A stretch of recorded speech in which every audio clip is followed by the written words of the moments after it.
Turkey gravy is the #1 hit here in our district. Kids go crazy for it.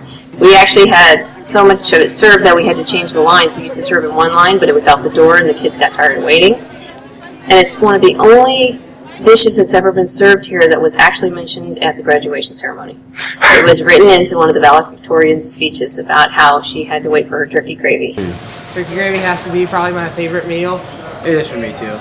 That is the day that I don't run out of turkey and gravy, and the line is the longest. It's the most popular thing that we serve here at Anderson. That's a big hit here. Turkey gravy's big. The turkey gravy that we're cooking today from scratch, and we're going out on a limb to see how the kids are going to like it. I just did the figures on that, and we are saving about 40 cents a serving, but we're also reducing the sodium in the turkey gravy by 40%. Turkey gravy usually comes out of a bag because it's just easier to do that way. We didn't have the proper equipment to be able to do a huge volume of it, so we would buy it from the commodities as a bag of turkey and gravy. Open up the bag, you heat it, you serve it. We were lucky enough to get a tilt skillet recently, and now we're cooking it in a tilt skillet. We can cook in great volumes. We can use fresh turkey, and we can make our own gravy. So it cuts down on all the different bad things and adds some good things. In fact, I'm even worried about what the staff is going to think. They are always teasing me about, don't touch that turkey gravy, just leave it alone. But we think that possibly we may be able to mimic it and still make it healthier and fool them a little bit. We're going to surprise them that they're actually eating a homemade meal versus a bagged meal and see how the kids take to that. Less sodium, more nutritious, and it tastes a whole lot better. You know, when you take things out of a bag, you get what you get. When you make it homemade, it just... And then making it homemade, it fills the kitchen with the smell. And the more it smells, the more kids come in and eat, and they go, what? They get excited about lunch.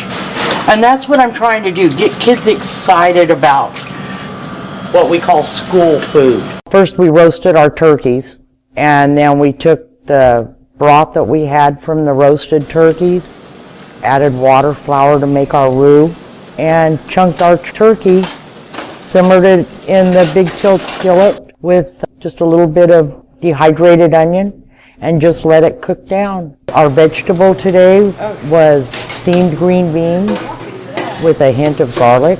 We used to use canned green beans. Using the frozen ones, I'm giving them no sodium.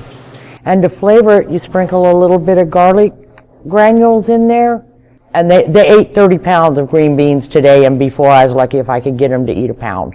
And I liked seeing it all in the skillet instead of going over and getting a pair of scissors and cutting open a bag. Anybody can cut open a bag, but this, I think the kids appreciated it more because they know we made it for them. That's way better. Yeah. That's awesome. I like better. That's really good. Yeah. Our school lunches have been changing, evolving over 5 years now. We started out with a program where everything was wrapped in plastic or it was served in covered plastic dishes. The kids didn't see what they were getting until they actually opened it to eat it. We decided that our students need more choice, so we started using Steam Table again, where we can prepare their food and we can put it out in front of them. They can smell it cooking, they can see it, and they can choose what they want from it.